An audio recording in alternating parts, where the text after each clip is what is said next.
pintou milhares de telas e representou quase 200 personagens. Casado por 5 vezes, tem 5 filhos e está tendo mais um. Cearense de Maranguape, é considerado um dos melhores atores do Brasil. Este programa foi gravado logo antes da primeira partida da final do Campeonato Brasileiro, que ele fez questão de acompanhar com interesse do comentarista esportivo, que também é. Diante desses dados, se eu disser que ele é humorista, você já sabe que o Cara a Cara está começando com Chico Anísio.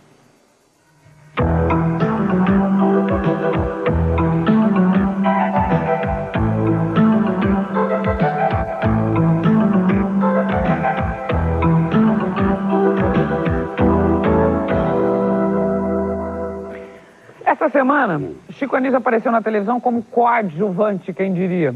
Ele estava lá quietinho, dando apoio à sua mulher, Zélia Cardoso de Mello, a nossa ex-ministra, que prestava depoimento à CPI do caso PC Farias. Primeiro, Chico, eu gostaria de saber como é que é estar coadjuvante depois de tantos anos como ator principal.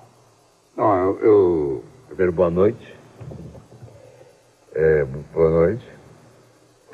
Eu nasci coadjuvante. E o meu trabalho atual, trabalho, aliás, até que eu faço com grande satisfação, é de coadjuvante. O professor Raimundo é coadjuvante daqueles 34 alunos que são os comediantes reais do programa. Eu faço isso com o maior prazer. Mas é coadjuvante com status. É um status tal que não fica, não. Parece que você deixa. Agora é você, agora eu deixo, agora você. Mas aí eu vou contar a minha coadjuvação no lance da CPI. Eu fui o protagonista junto à imprensa. Eu que organizei a imprensa toda. A imprensa ficou muito grata, porque eram 50 jornalistas lá fora, televisões, isso e aquilo, e eu fui lá. E como eu já tinha feito no depoimento da Polícia Federal, arrumei tudo, organizei, vamos fazer um sorteio aí, vai entrar uma televisão só, vocês resolvam entre vocês, vai entrar um jornal, vai entrar uma revista, vai entrar um fotógrafo e vai entrar uma rádio. E fizeram um sorteio, ganhou a TV Cultura, e na rádio ganhou a CBN, não sei o que, ganhou a Bandeirantes. E tudo foi feito, organizado por mim. Eu fui vamos dizer, o assessor de imprensa da CPI. Você já esteve em algum momento antes com alguma mulher que foi mais famosa que você, ou que apareceu em determinado momento mais que você, como é o caso da Zélia? Já, claro, eu me casei com uma mulher que era muito mais famosa do que eu, que era a maior atriz cômica que havia no rádio, era o maior salário do rádio, inclusive, a Nancy Vanderlei, e administrei isso muito bem. Depois eu fui casado também com uma mulher que era muito famosa, a Rose Rondelli, que era a vedete do país, super famosa, paquerada, isso e aquilo e tal. Mas o caso da Zélia é diferente, porque a Zélia é de outro mundo, né? Um mundo ao qual eu não estava acostumado, que é esse mundo da economia, da política e tal, de assuntos transcendentais, assuntos que realmente mexem com o país. É desconfortável? Não, não é não. Não é porque eu não me meto nos assuntos dela, os assuntos dela são dela. Às vezes Você até... se mete sim, quer ver como? Desde o coronel do Nordeste ao político corrupto, as suas personagens sempre criticaram rigidamente a realidade brasileira. Então eu gostaria de saber de você, como é que você analisa este momento que nós estamos vivendo, em que investigações e CPIs estão em curso, e este é o universo da sua mulher? Bom, eu até converso com ela sobre isso. Isso aí é o seguinte, eu acho que essa CPI é importante, como toda e qualquer CPI é. Eu espero que essa vá até o fim, porque as outras não foram. Várias CPIs paradas pelo meio. O Brasil é um país de memória muito curta, as coisas se diluem com muita facilidade. Mas dessa vez parece que a coisa vai fundo e tal. Ela não tem nenhum temor quanto à CPI, porque o ministério dela sempre foi um ministério de muita coisa em cima. Ela tinha muito o que fazer para ter tempo de se meter em outras coisas que não aquilo que lhe cabia, que era a organização financeira, econômica do país e tal.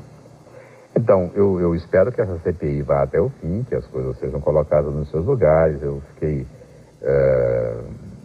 muito invejoso de não estar depondo. Eu adoro depor, sabe? Por quê? Porque eu adoro falar a verdade. Então, cada vez que eu tenho chance de falar a verdade, eu fico muito feliz. Como estou feliz aqui agora, falando a verdade com você. Então, a sua pergunta se refere a... Como é que você analisa esse momento que o país está vivendo? É um momento de instabilidade, não é verdade que esse acordo do ministro Marcílio Marques Moreira agora com os bancos particulares dá a impressão de uma tranquilidade.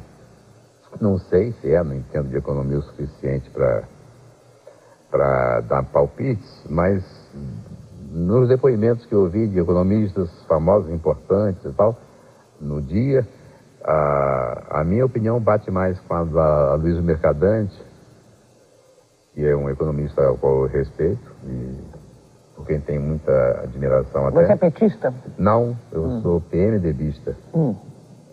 Estou quase sendo do PSDB, porque eu sou muito admirador do Ciro Gomes, do governador do meu estado, que tem feito um trabalho muito bonito, seguindo um trabalho muito bonito que foi feito pelo Tasso de Gereissati, é verdade. E meio temeroso de que não consigam, depois do Ciro Gomes, um substituto à altura dos dois, para que o Ceará continue no progresso que ele vem tendo. De qualquer maneira, o que eu espero do meu país é que ele venha a ser o país dos meus sonhos. Eu sempre disse para os meus filhos, vocês ainda vão bater no peito com orgulho e vão dizer, eu sou brasileiro. Hoje eu digo isso para os meus netos e estou com medo de só poder dizer isso com certeza para os meus bisnetos. Meu temor está por aí. Ô Chico, você já criticou, aspas, né? Já criticou a sua mulher, a Zélia Cardoso de Mello, com a Célia Caridosa. Ela já tinha um bordão. O povo só um detalhe. É só um detalhe, o povo.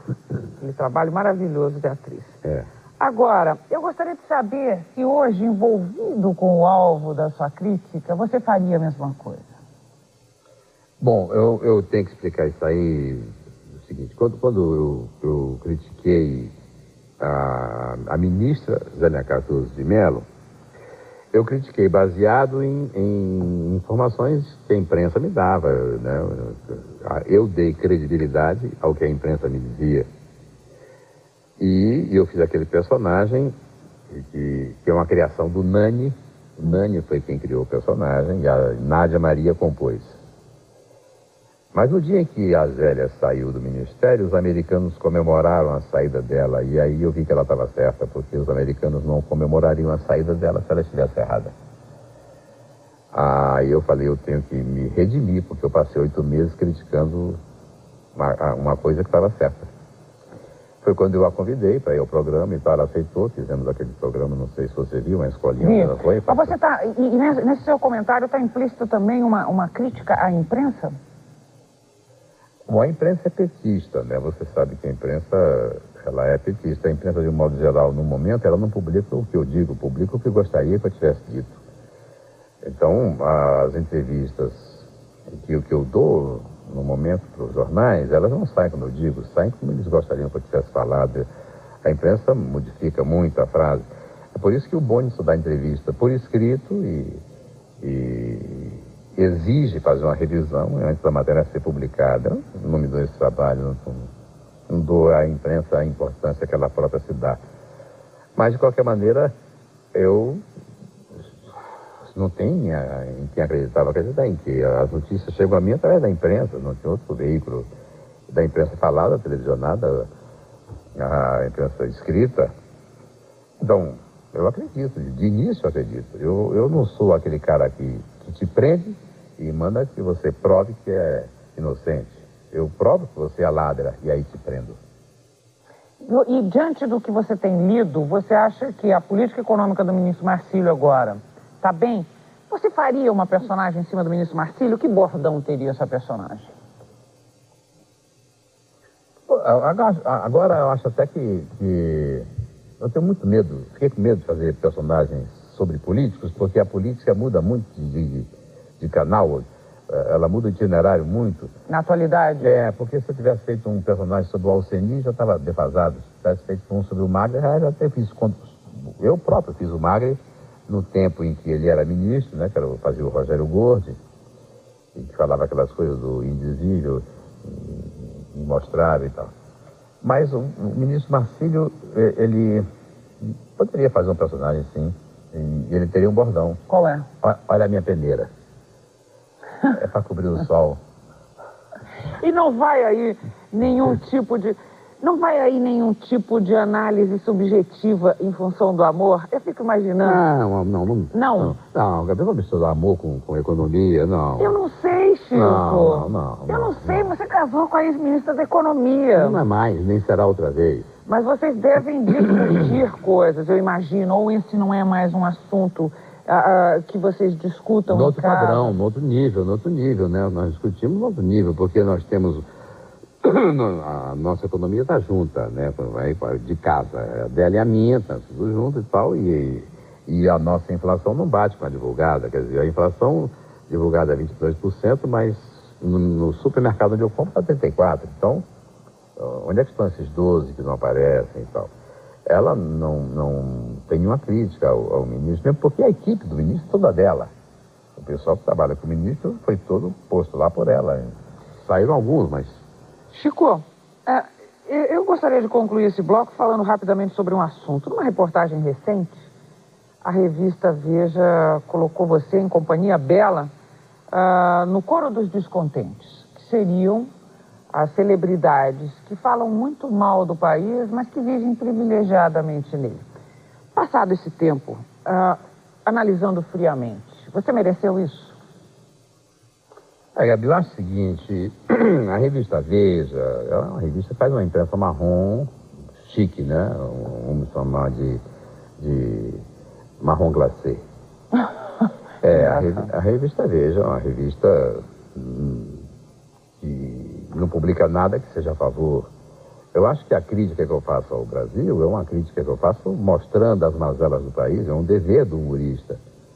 Eu não tenho direito nem o poder de resolver nenhum assunto, mas eu tenho a obrigação de denunciar o assunto errado e tal. Eu não fico inventando assuntos para fazer matéria, eu não faço piada sobre hipóteses, porque aí eu estaria fazendo perfídias.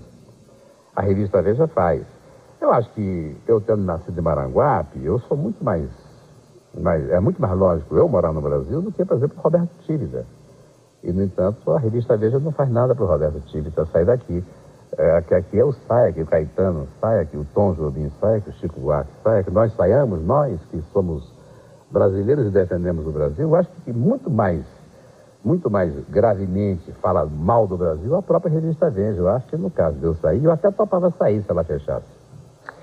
No próximo bloco, infância, filhos, mulheres, assuntos para Chico Anísio. Até já.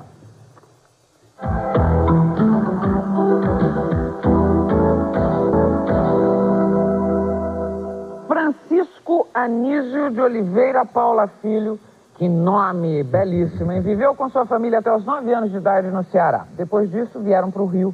E eu já li que o Chico não gosta muito de falar da sua infância porque acha que esse foi um período muito desagradável. Mas você sabe de uma coisa, Chico? Eu lendo a sua história, eu não achei que foi desagradável. Não sei se também tem muita coisa parecida com a minha infância. Eu li que você apanhava muito, eu apanhei tanto.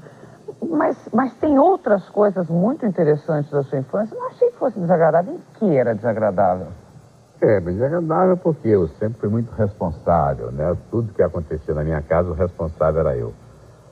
De maneira que isso aí me incomodou muito. Não é bem a infância, Você diria que você teve que amadurecer muito rápido, é isso ou não? Não, tive que ir à luta muito rápido. Trabalhar mesmo. Porque meu pai era separado da minha mãe, então eu não pegava em dinheiro, eu recebia passe de bonde para ir para o colégio, eu tinha que vender o passe e ir a pé para o colégio para fazer aquele dinheiro, para poder ir ao futebol domingo e tal. Eu não gosto de falar da minha infância, não é aquela parte do Ceará. Aquela parte do Ceará foi deslumbrante até os 8, 9 anos. Depois que a empresa de ônibus do meu pai pegou fogo, tivemos que ir para uma pensão no Rio. Eu li que a empresa pegou fogo, todos os ônibus de uma vez. Acabou tudo. O que foi isso? Foi um incêndio e meu pai não era das pessoas mais organizadas, então o seguro que ele tinha era do tempo em que ele tinha 6 ônibus tipo Bolívia, aqueles ônibusinhos. E nessa altura ele já tinha uma frota, acho até que era a maior frota do Brasil, e a mais chique. Os primeiros papafilas eram dele. Vocês eram muito ricos. Ricos. E aí ficamos paupérrimos. E vocês já eram 14 irmãos? Não, 5. É que meu pai casou outras vezes, né? Então meu pai tem 3 filhos, no Ceará tem 7 no Maranhão e tal. São irmãos que não nos vemos, porque moramos em mundos diferentes. É engraçado, você repetiu um pouco seu pai.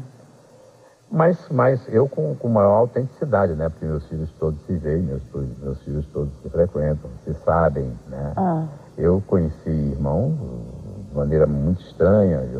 Eu estava no hotel em São Luís, a porta bateu, eu abri a porta e era eu pequeno. E ele disse, eu sou seu irmão, vim aqui lhe conhecer, eu disse, aqui, vamos lá, bater um papo e tal. Então, houve isso na sua vida. Na minha vida. Mas a parte ruim da minha vida foi no Rio, sabe? Não é pela pensão onde eu morava, não. Vocês todos, quer dizer, você, sua mãe e seus irmãos moravam numa pensão? Numa pensão, na rua Silveira Martins. Está até no meu livro, essa parte até ainda conto. Eu não conto a parte ruim porque eu faço isso muito mais em respeito à memória da minha mãe, que um dia deu uma entrevista para a Manchete, para a revista, e ela chorou muito, ela ficou muito arrependida do tratamento que ela tinha dado para mim quando eu era pequeno e tal, e isso incomodou de tal modo a ela que eu não gosto nem de tocar nesse assunto. Se você quiser, a gente pula para outra pergunta. Porque... Não, mas então vamos contar um pouco dessa sua história de trabalho. Quer dizer, você foi office boy? Foi. Você fez mais o quê? Trabalhei no Ministério da Agricultura, fazendo um trabalho particular para uma firma que vendia tratores. Eu pegava endereço de todas as fazendas que trabalhavam com tratores para dar para essa firma, para eles mandarem os prospectos oferecendo esses tratores e tal. Depois eu fui office boy do Sindicato dos Economistas e fiquei... Isso me ajudou muito a conhecer o centro do Rio, sem andar aquilo tudo a pé, porque eu fazia aquilo, gravava correspondência e tal. E depois eu já fazia imitações, né? Porque eu fico imaginando, se é um assunto que te incomoda a ponto de você propor, né, ou sugerir, vamos pular, office boy da ordem dos economistas, da onde saía o humor? Em que momento nasce o humorista, Chico Anísio? Nasce na necessidade de ganhar dinheiro, porque eu não fui inicialmente humorista. É que tá, eu digo no meu livro que eu sou ator porque esqueci o tênis. E aí isso é verdade, eu esqueci o tênis. Um jogo de futebol? Um jogo de futebol. Sua irmã saindo para fazer teste na rádio. Isso aí, eu fui junto com ela. Porque hoje eu deveria ser criminalista. Era isso que eu ia ser. Eu ia ser advogado, criminalista, com certeza. Eu acho até que eu seria um bom criminalista. Eu li 3.000 livros policiais, de Agatha Christie, Rex Stout. Você seria um criminalista mesmo? Seria até eu já conversando com o Tércio Lins e Silva, uma pessoa muito querida, eu gosto muito dele. E ele falou assim, até em casa já comentamos que você daria um bom advogado e tal. Eu sou... Porque um bom advogado e criminalista é também muito ator, não é? Acho que sim, tem que ter um pouco disso. Tem que ter um pouco. Então esse humorista nasceu porque eu fazia imitações. Então eu era calouro. E eu fazia imitações daquelas vozes que eram da moda, Luiz Jatobá, e aqueles locutores do cinema, dos telejornais americanos que passavam aqui. Eu imitava o Luiz Gonzaga, imitava cantores e tal. E isso me dava um dinheiro, porque eu fazia programa de calor, eu ganhei todos. Chegou um ponto que não me aceitavam mais. Aí eu vim aqui para São Paulo para fazer a Hora do Pato aqui e o programa do Vicente da Porácio, onde ganhei também. Ganhei os dois e voltei para o Rio na expectativa de conseguir um. Mas já havia um cara que imitava, que era o Zé Vasconcelos. Então, eu ia ser aquele cara que parece com o Zé Vasconcelos, não era por aí que eu queria. Foi quando veio esse teste que eu fiz, né, e tirei 7º lugar no teste de rádio ator e tirei 2º no teste de locutor. O Silvio Santos foi o primeiro e o Celso Teixeira, você lembra dele, foi o 3º. Você diria que ralou para fazer sucesso? Ralou. Mas rala até hoje, né? Agora, não, hoje acho que é mel na sopa ou sopa no mel. Não. Agora, eu quero saber de você.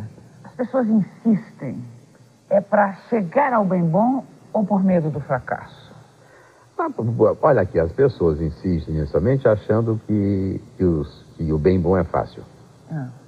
E o bem bom é muito difícil. O medo do fracasso só dá em quem já está no bem bom. Eu acho que as pessoas insistem por necessidade, porque nós temos uma moeda muito fraca, né? Por isso não temos cinema. Cinema é uma arte que só se faz em moeda forte. Você só faz cinema em dólar, em marco, em libra, em franco. Não se faz cinema em escudo, em cruzeiro, em guarani, em soles, Não. cinema é uma arte muito cara, e por isso não temos cinema, porque nossa moeda é fraca, e por ser fraca, mas não temos nenhum artista milionário. Os artistas milionários brasileiros são aqueles que já ganham em dólar, que são Nelson Ned, o Roberto Carlos, a Xuxa, que já ganham em dólar. A Xuxa não é milionária pelo salário da Globo, ela é milionária pelo salário da Argentina e da Espanha. O Roberto Carlos tem mais dinheiro, nem posso chamar o Roberto de milionário, não vou chamar, porque ele está trabalhando. Quem está trabalhando não é. Milionário é aquele que trabalha quando quer e não porque precisa. O Roberto ganha em dólar, os discos dele já vendem na América Latina, o Nelson Ned só vende na América Latina, são pessoas raras. Aí você vê a maior cantora do Brasil, a Gal Costa, ela precisa trabalhar para viver. O maior cantor do Brasil, no momento, eu acho até que é o Caetano Veloso, ele tem que trabalhar para viver. Os maiores entrevistadores do país, como você, como o Jô, tem que trabalhar para viver. Você não pode parar agora se você quiser.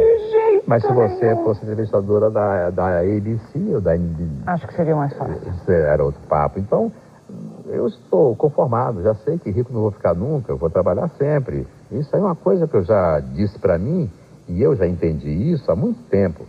Há muito tempo.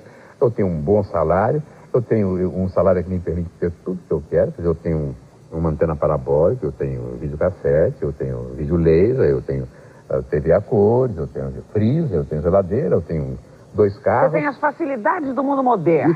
E estou agradecendo a São Francisco por ter isso tudo. Já está de bom tamanho, porque eu vejo pessoas que não têm sequer o que comer. Então, eu sou uma pessoa que vive num grande luxo, num país de terceiro mundo. Eu sou um privilegiado. Agora é engraçado, Chico, porque você está dizendo que a perseguição do sucesso, eu estava dando uma conotação completamente diferente da sua, e você me baixou lá a bola e disse assim, não, é só a perseguição da sobrevivência mesmo, é isso? Mas é claro, porque eu acho que a grande vitória da minha vida não é estar aqui com você agora, é estar aqui com você agora, depois de ter começado a trabalhar na televisão há 32 anos.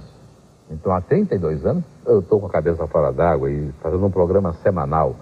Eu acho que eu já devia reivindicar o meu ingresso no Guinness Book of Records, porque eu acho que ninguém no mundo tem um programa semanal, e agora até diário, há 32 anos, sempre estando entre os 10 de maior audiência. Isso é verdade. Isso incomoda um pouco a muita gente e tal. Agora, a televisão, quer dizer, e a gente falando de sucesso difícil, né, e você dizendo que tem que agradecer esses 32 anos, e a televisão é um veículo que faz o sucesso mais fácil. Faz. Outro dia a Glória Pires aqui nesse programa estava dizendo que ela contracena, às vezes isso a irrita, com maus atores e gente que faz sucesso.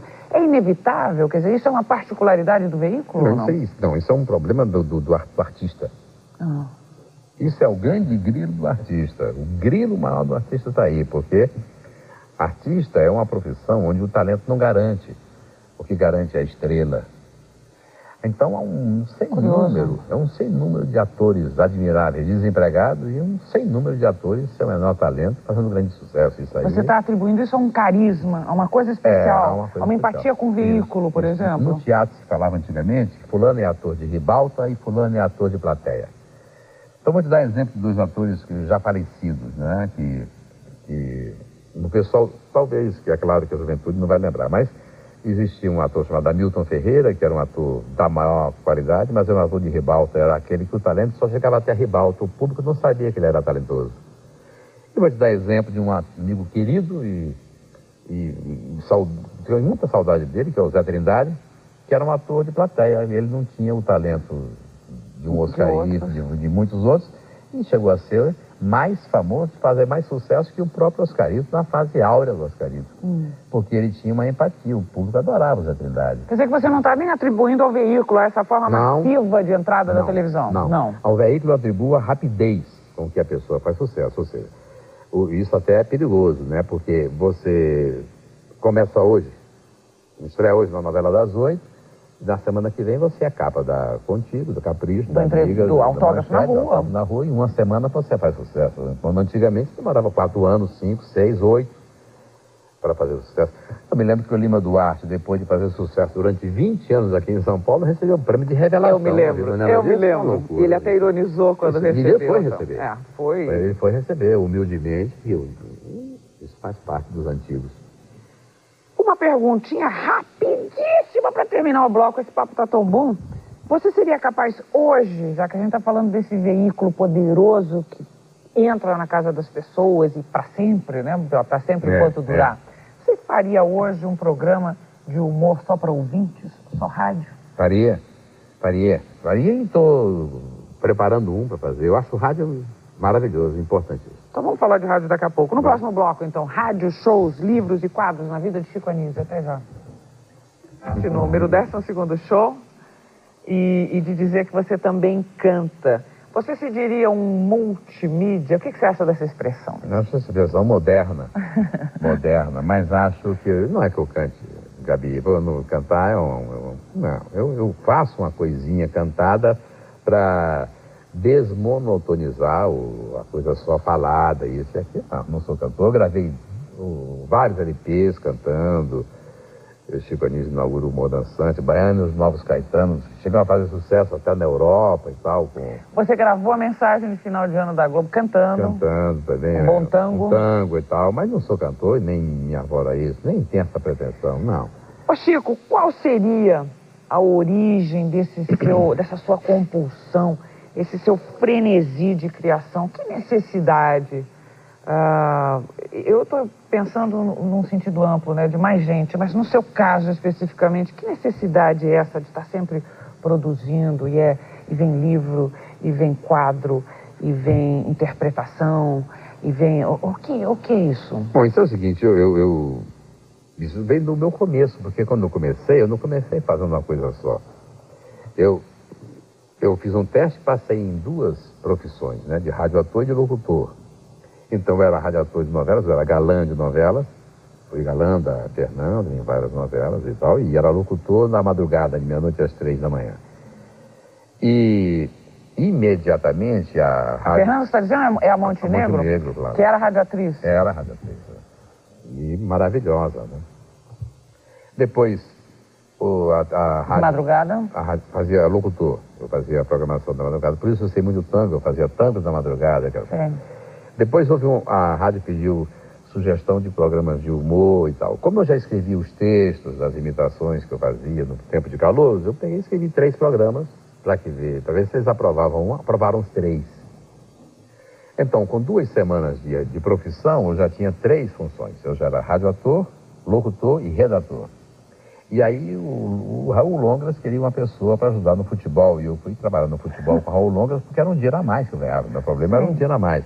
Então, eu passei a ter 4 funções com 1 mês de profissão.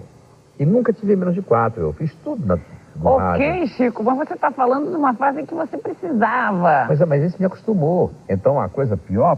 Você não pintava quadros na Rádio Nacional, nem no Mairique Veiga. Você pinta quadros, você não escrevia memórias. Não, mas escrevia contos. Então, sempre escrevi muito, né? Porque eu escrevia Noites Cariocas praticamente sozinho, depois que o Roberto Silveira começou a trabalhar comigo. O Roberto é importante até hoje. Né? Então, escrevia Chico Anísio Show, eu escrevia quadros para os outros personagens, Zé Bonitinho, escrevi para Conselho Leandro, aceito com Concreto, Jacinto, até naquele tempo dos quadrinhos e tal. E sempre fiz muito, sempre fiz de tudo. Nunca na parte técnica, né? Nunca rodei um botão, por isso eu sou ruim até para gravar em videocassete. Mas a pintura é que talvez eu deva explicar. A pintura, eu acho que com a pintura eu estou procurando uma ocupação para minha velhice, porque eu posso pintar até os 80 anos e tal. Eu vou morrer com 100, né? Você sabe disso? Eu acho que sim. Acho que sim, porque minha avó morreu com 97, meu pai com 91, minha mãe foi 89. Todos longevos. Sou de uma família assim, orelha grande e tal, feito doutor Ulisses. E isso tudo é como não fumo, né? Não bebo já. Você já fumou? Fumei muito já. Depois do infarto parou? Eu já estava parando antes do infarto. Quando eu tive infarto, já fumava 5 cigarros por dia. Eu já ia fumar, já ia parar de fumar. Quando o médico me disse, não pode mais fumar, a mesma coisa que me dizer, não... Não beber também foi por saúde? Não. Ou foi por não gostar mesmo? Eu fico bêbado fácil. Com 2 cervejas eu fico bêbado. E você fica um bêbado insuportável? Não, eu vou dormir. Ah, é? Eu não incomoda ninguém. Eu bebo e vou dormir. Bom, então você está pintando para sua velhice, ué, por que não continuar escrevendo? Eu continuo escrevendo.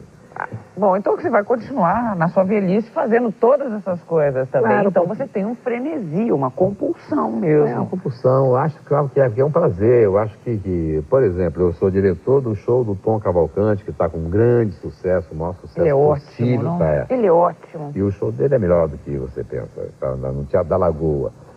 Eu sou o diretor do show dele. Então, eu fiz aquilo com o maior prazer, fiz aquilo para botar o Tom em destaque no Rio, para lançar o Tom nacionalmente em teatro, porque pela televisão já está...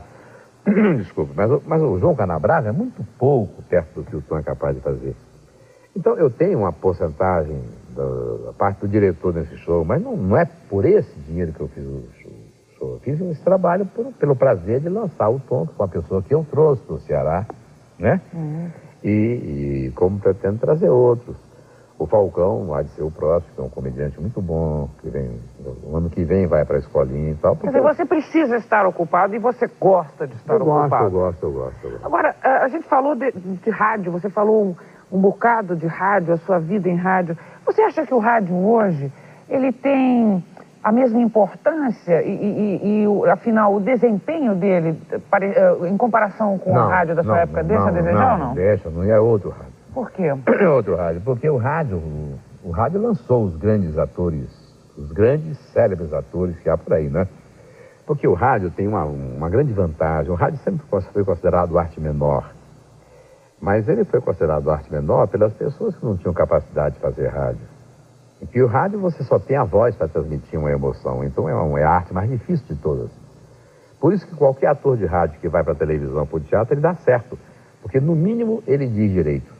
Então vou te citar exemplos como Lima Duarte, Paulo Gracino, Fernanda Montenegro, Luísa Mafalda, tudo isso aí gente que veio do rádio. Que começou no rádio, o Antônio Carlos, o pai da Glória Pires. Gente de esporte, que sai de rádio, improvisa muito bem. O rádio é uma escola, é a maior escola que existe. E esse rádio de broadcast acabou com o advento da televisão, porque o rádio não se tocou de uma coisa, que o horário nobre apenas mudou. Mudou, não era mais de 8 às 10, passou a ser de 11 a 1. Isso, o rádio jogou a toalha, não foi que a televisão não pode bater o rádio, porque a dona de casa prepara o almoço ouvindo rádio. Eu não gosto de rádio cantado, eu gosto de rádio falado. Você gosta das AM, então? AM falada, rádio falada, eu gosto de rádio falado. Você gosta do rádio prestando um serviço de alguma forma? De alguma forma, porque você sabe da notícia pelo rádio, depois você vai conferir na televisão. Foi assim que eu soube da morte do Vinícius, de várias coisas importantes que aconteceram, foi através do rádio, pintando e tal, o rádio deu notícia da morte do Vinícius. Ô Chico, eu passei pelas memórias, né? Eu sou Francisco, que é o seu primeiro livro de memórias. É o último, né? Não sei? Não sei. Não é. Porque o Nava escreveu tantos? Mas o Nava tinha muito o que contar, eu não, porque o Nava não tinha 5 famílias como eu tenho. Então eu não tenho direito de contar nada a respeito das minhas ex-mulheres, porque a vida delas não tem nada mais a ver comigo. Sei nem se é de interesse delas que eu falo alguma coisa e eu não vou me meter. Você não aprovou então o livro da Zélia? Não, fui contra sempre. É? Não, fui contra. Ela chegou a admitir que você estava correto ou ela continua achando que o livro foi um bom negócio para ela? Não, eu acho que ela já admite que eu estava correto. Eu sempre fui contra. Eu falei, esse livro é bom para Fernando, para você não tem nada a acrescentar. Mas eu estava chegando na vida dela naquele momento, eu não tinha... Infelizmente eu não tinha o poder de dizer queima isso aí e não publica. Você acha que as memórias, elas são um direito enquanto estão na primeira pessoa singular? Na primeira pessoa, só assim.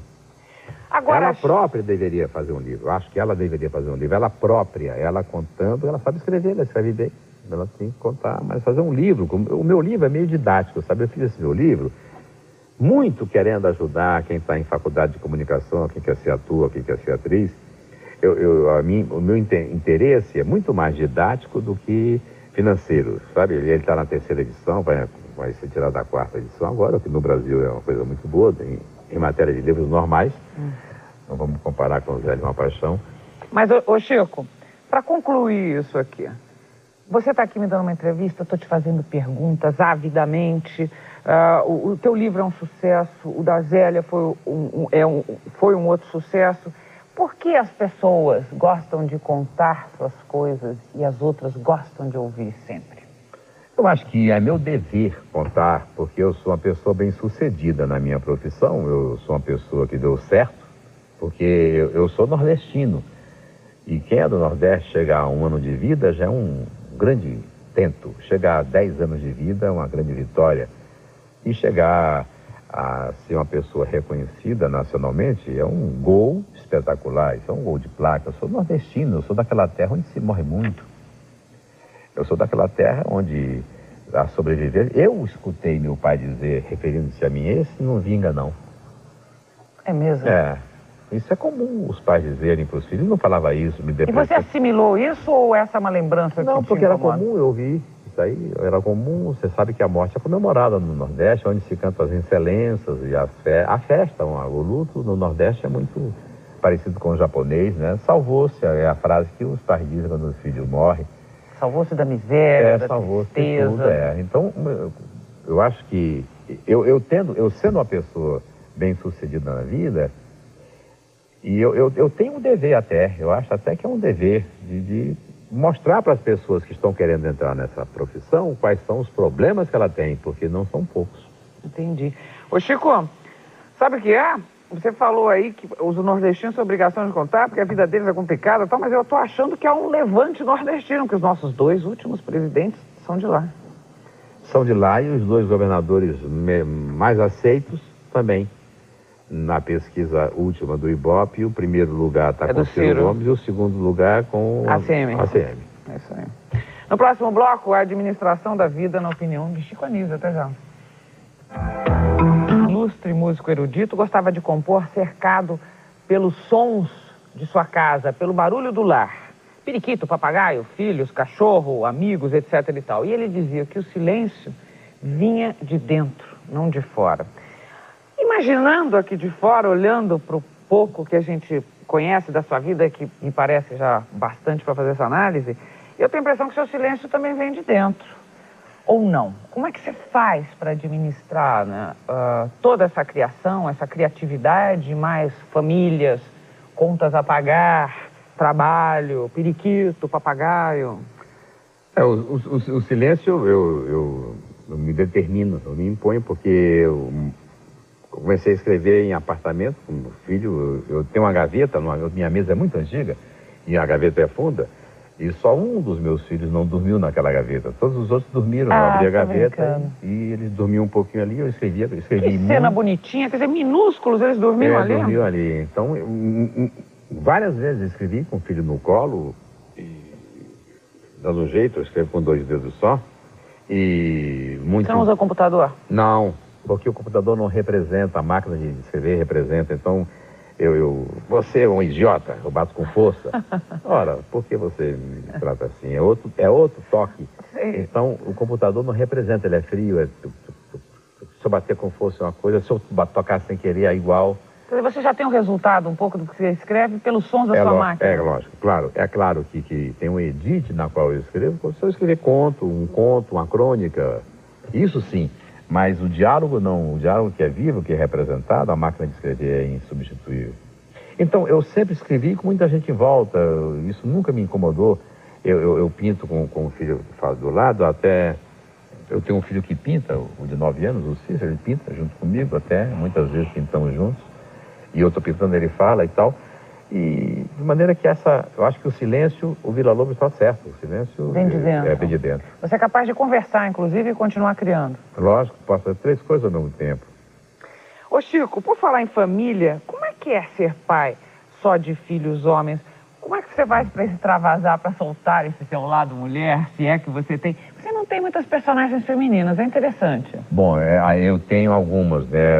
Dona Dedé, eu fiz a Hilária de Gouveia, fiz a Salomé, que é a mais famosa dela. Famosa e tal. Dona Dedé foi muito famosa na sua época e tal. É que a minha voz é muito grave. E isso me atrapalha um pouco para criar personagem feminino. Não é preconceito nenhum, porque eu tenho vários personagens que são Não acho que seja preconceito mesmo. Acho que é uma incapacidade. Olha. Incapacidade vocal.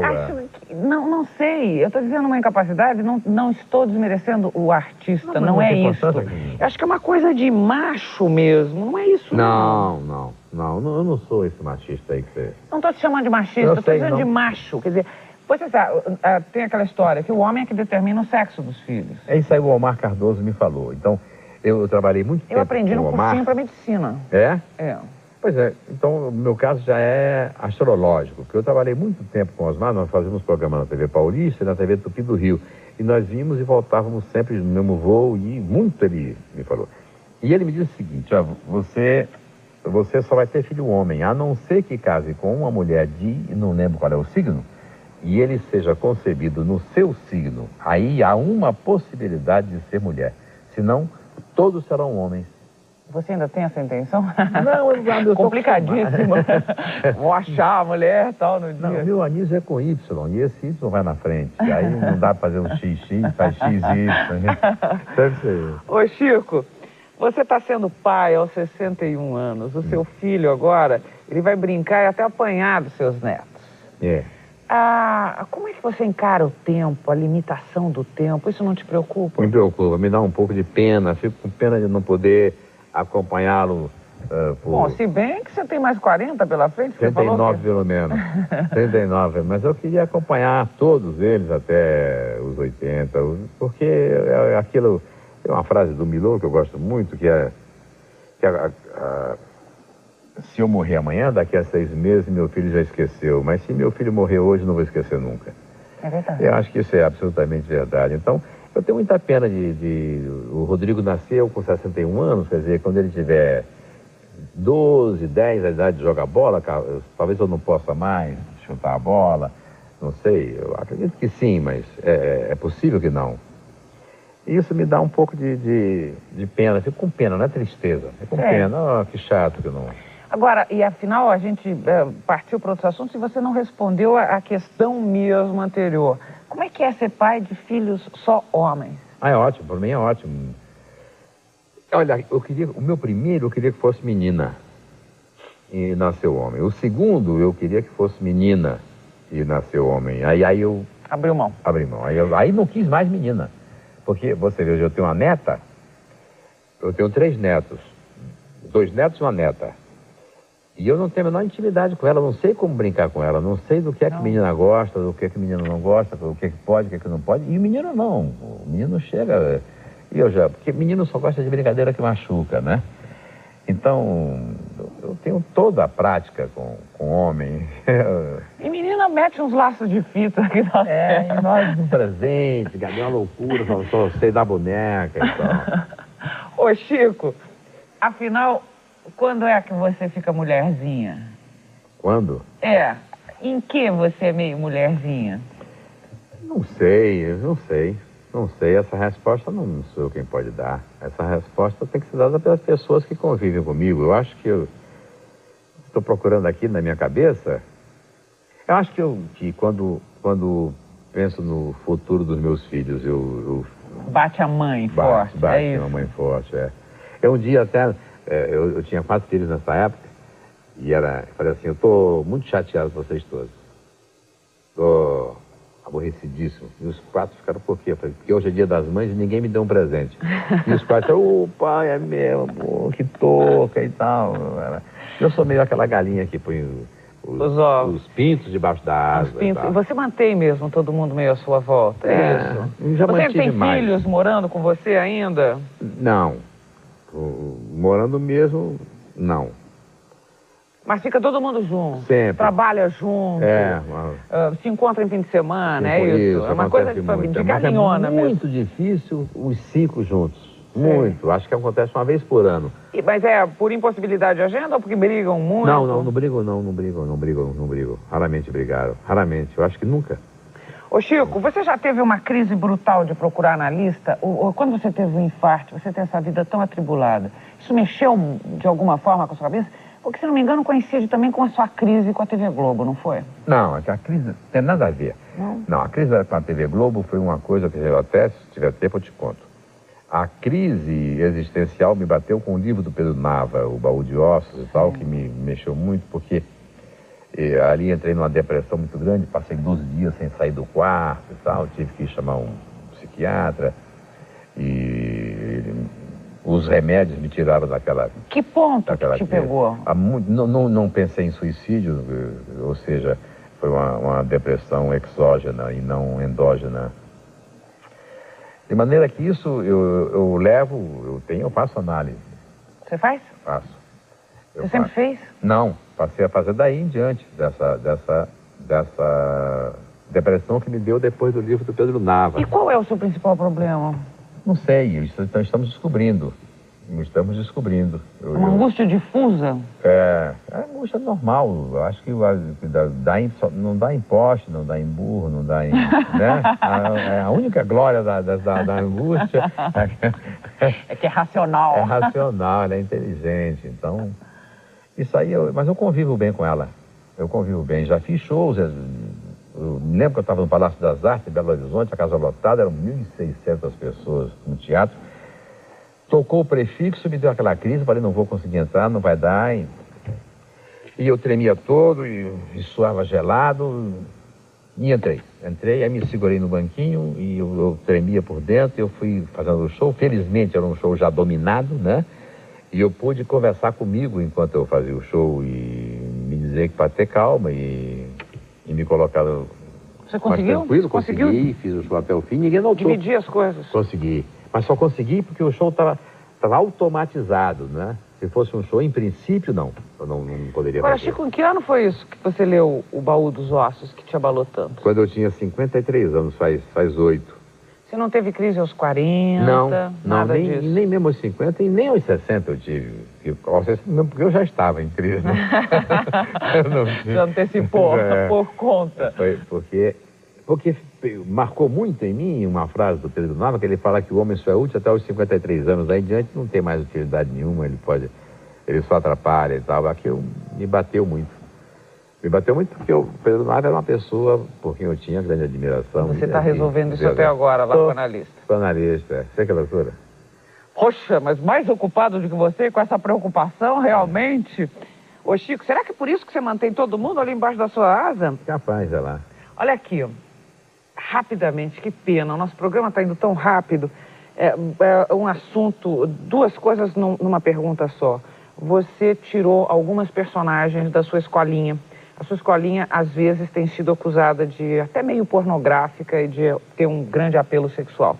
Ao mesmo tempo, há uma coincidência com um tipo de retorno da censura à televisão ou de gente querendo isso. Legalmente, até conseguiram proibir alguns filmes. Eu gostaria de saber se você acha que a censura é necessária ou não, e se tem a ver com essa sua decisão, se você concordou com as críticas quando tirou suas personagens. Bom, eu acho o seguinte, eu acho que a Escolinha é o único programa educativo da televisão brasileira, porque é o único programa que realmente ensina alguma coisa na televisão brasileira. Porque nada fica sem uma explicação.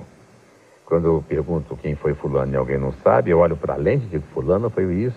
Então, quem quiser aprender, aprende na Escolinha, nada fica sem resposta. Em segundo lugar, eu sempre achei exacerbada essa crítica de que era um programa pornográfico e tal, no caso até deveria ser dito pornofônico, mas tudo bem. Nunca acho, porque eu acho que não, eu acho que qualquer coisa, quando envolve homem e mulher, eu acho que até é uma boa nos dias de hoje. Até é uma boa, piada de duplo sentido, ou até uma piada mais pesada envolvendo o relacionamento de homem com mulher. Mas o problema do Seu Peru é que estava muito homossexual demais. Ele trocou a frescura pela viadagem, o personagem. E aí, qual é a diferença entre um e outro? É porque a frescura é uma coisa do painho, e a viadagem é uma coisa mais pesada. Já havia piada de meu bofe, não sei e tal. Não era por aí. Como o Seu Peru é um personagem que eu gosto muito. Não é um preconceito de sua parte? Não, de modo algum. Eu fiz 3 ou 4 pessoas fazer o Marmo Carrara, que era os meus olhos, coisa de mel. É ótimo. Fazer o Haroldo, não lembra do Haroldo? Eu falei, pai, você não lembra de pai? Então, se eu faço esse personagem, como é que eu vou ter preconceito? Eu sou um preconceituado, porque sou nordestino, e o nordestino sofre o mesmo preconceito que o negro. Não serve o nordestino rico em novela? O nordestino é motorista, é o cara que agua o jardim. Eu sou... Então, como é que eu vou ter preconceito? Isso é um absurdo, isso é uma coisa tão absurda quanto dizer que eu sou megalomaníaco. Ou então, por que você acha que ficou muito... Ficou porque eu, de um modo geral, eu não vejo o programa. Em primeiro lugar, porque no sábado eu estou trabalhando, não vejo. E de tarde estou sempre fazendo alguma coisa e não vejo. E aí eu estava em Itapetininga para fazer um show e vi a Escolinha de Tarde. Aí me chocou. Me chocou, falei, muito cedo para isso aí. Me chocou. Então tirei o personagem. E ao tirar o personagem, tive que tirar o Ivon Cury, porque era o gancho dele. Mas já tem um personagem pronto por Orlando Drummond fazer, e estou estudando uma maneira nova de fazer o seu peru apenas com as frescurinhas normais. E quanto à censura, ela é abjeta, a censura não existe. A censura é um cerceamento da criação, não posso concordar com ela. No próximo bloco, bate-bola com Chico Anísio. Até já. Bate-bola com Chico Anísio, ganhando tempo. Vamos Chico, lá. tem gente que perde o amigo, mas não perde a piada. Você é desse tipo? Não. Não? Não. Uma fantasia. Consegui morar num lugar como Fort Lauderdale. Aqui? É Pode isso? ser até lá, se for possível. Aqui já tem, Fortaleza é. Um medo. Do que será a vida dos meus filhos depois que eu morrer? Demora tanto tempo ainda, Chico. Uma recomendação. Uma recomendação, uma que meu pai me disse um dia: não acredite no que veja e acredite... Não acredite no que lhe dizem e acredite na metade do que veja. Puxa vida. Um elogio. Um elogio. Parabéns, Júnior. Você vai longe. Um gol. Um gol. Consegui colocar no meu programa atores que estavam se despedindo da profissão, que não acreditavam mais, como Walter Dávila, Brandão Filho, Daniel Teles, esse pessoal todo que estava parado, e consegui colocá-lo junto com gente nova que eu estou lançando, como Nessa Capitinho, Tom Cavalcante, etc. Um cartão vermelho. Um cartão vermelho para a crítica. Uma gargalhada. Uma gargalhada. As novelas mexicanas. Uma espinafrada. Para com isso, Silvio. Um Deus. São Francisco. Um adeus. As brigas. Quero mais briga. Quero paz. Você é briguenta? Não, mas já fui temperamental. No próximo bloco, Chico define um homem sério e fala de si mesmo. Até já.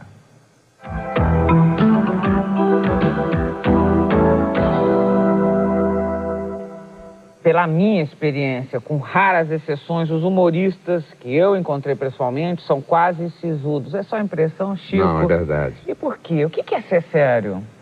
Ser sério é ser, sei lá, preocupado com a realidade, preocupado com a vida. Uma pessoa que encara a coisa com um sentido aguçado de observação, porque os humoristas têm que ser bons observadores, eles vivem disso. Isso aí exige seriedade. Uma pessoa que não é séria é gaiata no máximo, não consegue ser humorista. E esse ser sisudo do humorista que eu estava dizendo está implícito nessa sua definição de ser sério, é isso? Acho que sim, porque todos os grandes humoristas que eu conheci são ou foram sérios. Chico Anísio por Chico Anísio. Chico Anísio por Chico Anísio. É o seguinte, Chico Anísio, eu sou um pai liberal demais. Eu devia ser muito mais duro com os meus filhos do que eu sou. Acho que eles próprios sentem falta dessa dureza. Eu sou muito liberal, prefiro ser amigo do que ser pai. Eu sou um cara legal, eu sou incapaz de fazer uma safadeza com alguém. Se eu tiver feito alguma, com certeza foi sem saber que estava fazendo, inadvertidamente, mas eu não tenho a menor vergonha de pedir desculpas. O meu esporte favorito é me desculpar. Eu sou preocupado com a minha profissão, porque cada vez nós temos um espaço menor onde trabalhar, menos lugares onde trabalhar. O comediante hoje que sai da Rede Globo só tem A Praça é Nossa, e um ator que sai da Rede Globo não tem mais nenhuma novela onde possa entrar, porque os espaços se reduzem. Tenho medo que nós caminhemos artisticamente para uma situação de Equador. Eu sou um marido o melhor que eu posso ser, porque eu não sou exigente, eu não imponho nada, eu me acomodo. Eu sou perfeccionista, poderia até ser menos. Eu tenho raivas que duram pouco, minhas raivas não param, não chegam. Eu nunca consegui ter raiva durante uma semana, minhas raivas são rápidas? São rápidas e até veniais. Não tenho... Eu nunca tive vontade de matar ninguém, nunca tive chance de me transformar em Hulk, e nem necessidade disso. Eu ando um pouco desgostoso com a imprensa brasileira. Eu acho que nós estamos vivendo um momento de uma imprensa muito frágil, e digo isso porque eu sou do tempo que se entrava numa redação e se encontrava Otto Maria Carpo, Atalara Rezende, Rubem Braga, Antônio Maria, Samuel Weiner e tal, e esse padrão está muito diferente hoje em dia. Eu sou um cara legal e sou uma grande decepção como entrevistado, porque as pessoas, por me saberem humorista, comediante, esperam que eu vá dizer coisas engraçadas e eu não digo nada engraçado. De maneira que eu peço a você desculpas. Não sei se consegui ser um substituto à altura do General Figueiredo. Pronto, você fez a graça da noite. Você fez uma entrevista sensacional. Obrigado. Eu te agradeço. Essa entrevista estava para acontecer há anos, por impedimentos seus ou meus. Você só não disse uma coisa na sua autodefinição. É verdade que você é um bom amante? Corre essa fama. Até já apareceu em livro de Walter Clark. Olha, eu nunca tive queixa, não. Obrigada. Tchau, Gabi, obrigado.